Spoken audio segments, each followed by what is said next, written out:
د اډوانسډ ایکسل په اووم درس کې په ډاینامیک ډیپندنت لیست او ډراپ ډاونز باندې کار کوو. په ډیپندنت لیست او ډراپ ډاون باندې مو د انټرمیډیټ ایکسل په 28م او 29م درس کې په تفصیل سره کار کړو، خو هلته مو ورته د انډیکس فنکشن کارولې وه. په دې درس کې هم هغه ریزلټس د آفسیټ، چوز او انډایرکټ فنکشنز په واسطه راخلو. لومړی د آفسیټ فنکشن په واسطه ډیپندنت لیست راخلم. ګورئ په دې سیل کې مو ورته دا مکمل کالم هیډینګز د ډیټا ولیډیشن په واسطه راخیستي دي. په ډیټا ولیډیشنز باندې مو د ایکسل بیسکس په 8م او 9م درس کې په تفصیل سره کار کړو. په دې سیل کې ورته چې مساوي آفسیټ فنکشن راخلم.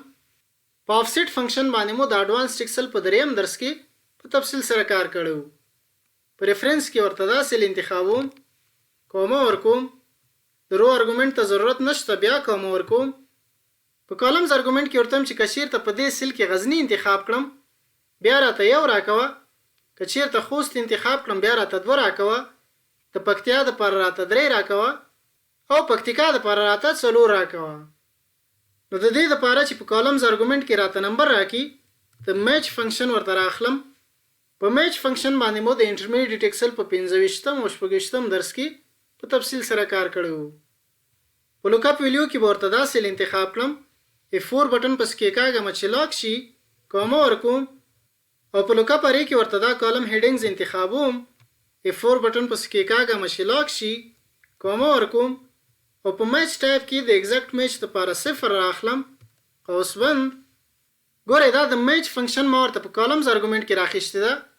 نو که چیرته په دې کالمز ارګومنټ کې 1 راکړي دا ریفرنس په ورسره یو کالم ښی خواته راځي، زه غواړم چې نه په همدې سیل کې د پاتې شي، نو د میچ فنکشن نه به ورته 1 منفي کړم، قوس بند، انټر. ګورئ د اینې ایرر یې راته راکړه، که په دې سیل کې زه ورته خوست انتخاب کړم ګورئ دلته به راته د خوست ویلیو راکوي. دا سیل به انتخاب کړم او تر اخره ډرې کوم.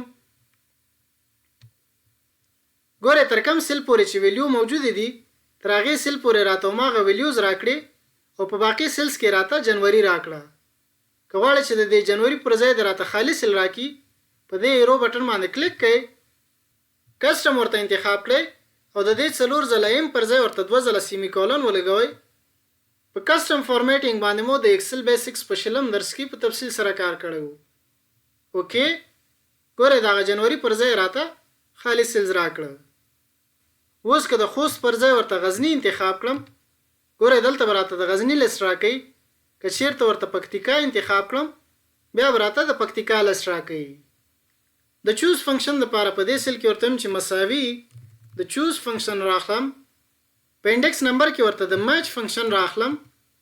په لوکاپ ویلیو کې ورته دا سیل انتخابوم، F4 بټن پس کې کاږم چې لاک شي، کومه ورکوم او په لوکاپ اری کې ورته دا کالم هیډینګز انتخابوم، F4 بټن پس کې کاږم چې لاک شي، کومه ورکوم او په میچ ټایپ کې د ایگزیکټ میچ لپاره 0 راخلم، قوس بند، کومه. په ویلیو 1 کې ورته چې کچیرته په دې سیل کې غزنی انتخابي بیا راته دا ویلیو راکوه، کومه ورکوم. کچیرته خوست انتخابي بیا راته دا ویلیو راکوه، کومه. د پکتیا لپاره دا ویلیو بیا کومه ورکوم او د پکتیکا لپاره راته دا ویلیو راکوه، قوس بند، انټر.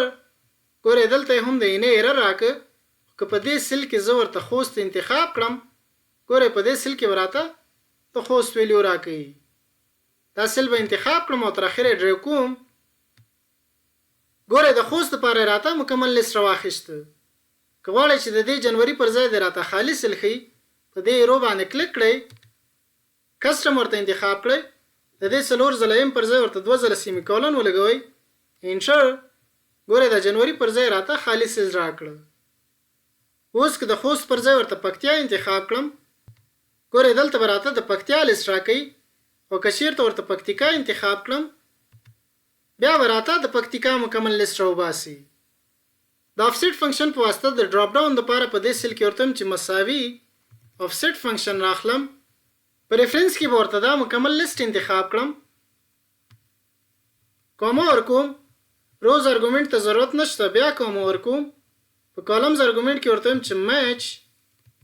لوکاپ ویلیو کې به ورته دا ویلیو انتخاب کړم، F4 بټن پس کې کاږم چې لاک شي، کومه ورکوم. په لوکپ ارې کې ورته دا کالم هیډینګز انتخاب کړم. F4 بټن پسې کېکاږم چې لاک شي. بیا کوم ورکوم په میچ ټایپ کې د ایگزیکټ میچ لپاره 0 راخلم قوس بند. خو د میچ فنکشن ورته یو منفي کوم قوس بند انټر. ګورې دلته راته یې نه راکه که په دې سیل کې زه ورته غزني انتخاب کړم ګورې دلته به راته د غزني لومړنی ویلیو راکوي. خو که په همدې سیل کې زه یو ډبل کلیک کړم او دا مکمل فنکشن ورته انتخاب کړم د F9 بټن پسې کېکاږم ګورې دلته راته د غزني مکمل لیست د ارې په شکل راخیستی ده.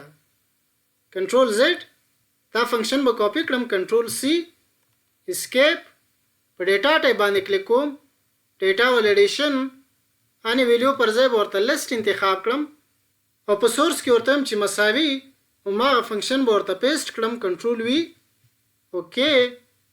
اوس ګورې د غزني مکمل لیست به راته د ډراپ ډاون په شکل راکړی. که چیرته د غزني پر ځای ورته خوست انتخاب کړم بیا راته د خوست لیست راکوي. که چیرته ورته پکتیکا انتخاب کړم بیا راته د پکتیکا مکمل لیست د ډراپ ډاون په شکل راکوي. د چوز فنکشن په واسطه د ډراپ ډاون لپاره په دې سیل کې ورته چې مساوي چوز فنکشن راخلم. په انډکس نمبر کې ورته د میچ فنکشن راخلم. په لوکپ ویلیو کې به ورته دا سیل انتخاب کړم. F4 بټن پسې کېکاږم چې لاک شي کومه ورکوم. لوکپ ارې کې به ورته دا مکمل کالم هیډینګز انتخاب کړم. F4 بټن پسې کېکاږم چې لاک شي کومه ورکوم او په میچ ټایپ کې د ایگزیکټ میچ لپاره 0 راخلم قوس بند کومه ورکوم. په ویلیو 1 کې دا ځل دا مکمل لیست ورته انتخابوم. بیا کومه ورکوم په ویلیو 2 کې ورته د خوست مکمل لیست انتخابوم. بیا کومه ورکوم په ویلیو 3 کې ورته د پکتیا مکمل لیست انتخابوم. بیا کومه ورکوم او په ویلیو 4 کې ورته د پکتیکا مکمل لیست انتخابوم. قوس بند انټر. ګورې دلته هم راته د نه ایرر راکه. که چیرته په دې سیل کې زه ورته پکتیا انتخاب کړم ګورې په دې سیل کې راته د پکتیا ویلیو راکوي. په همدې سیل کې یو ډبل کلیک کوم دا فنکشن به ورته مکمل انتخاب کړم کنټرول سی اسکیپ ډیټا ولیډیشن باندې کلیک کوم اني ویلیو پر ځای ورته لیست انتخابوم. په سورس کې ورته چې مساوي او ما فنکشن به ورته پیسټ کړم کنټرول وی اوکې. اوس ګورئ که په دې ډراپ ډاون ایرو باندې کلیک کړم د پکتیا مکمل لیست به راته د ډراپ ډاون په شکل راخیستی. که چیرته د پکتیا پر ځای ورته غزني انتخاب کړم دلته به راته د غزني مکمل لیست راکوي. او که چیرته ورته پکتیکا انتخاب کړم بیا به راته د پکتیکا مکمل لیست د ډراپ ډاون په شکل راخلي. د انډایرکټ فنکشن ډراپ ډاون لپاره لومړی باید دا مکمل لیست انتخاب کړم. فارمولاز ټایپ باندې کلیک کوم. په ډیفاین نیمز ګروپ کې په کریټ فرام سلیکشن باندې کلیک کوم. د لیفت کالم آپشن به تیا خواکم ځکه په ټاپ رو کې ما سره کالم هیډینګز موجود دي. اوکې. اوس ګورئ که په نیم منیجر باندې کلیک کړم دلته به راته د غزني خوست پکتیا او پکتیکا لیستونو ته هماغه نومونه ورکړي. کلوز. اوس به دا سیل ورته انتخاب کړم. په ډیټا ټایپ باندې کلیک کوم ډیټا ولیډیشن د اني ویلیو پر ځای ورته لیست انتخابوم او په سورس کې ورته چې مساوي د انډایرکټ فنکشن راخلم قوس شروع دا سیل ورته انتخاب کړم قوس بند اوکې. دا وایي چې دا د خالي سیل انتخاب کړی ده. زه ورته چې یس. اوس که په دې سیل کې زه ورته غزني انتخاب کړم ګورئ دلته به راته د غزني مکمل لیست د ډراپ ډاون په شکل راکوي. که چیرته د غزني پر ځای ورته پکتیا انتخاب کړم بیا به راته د پکتیا مکمل لیست د ډراپ ډاون په شکل راکوي.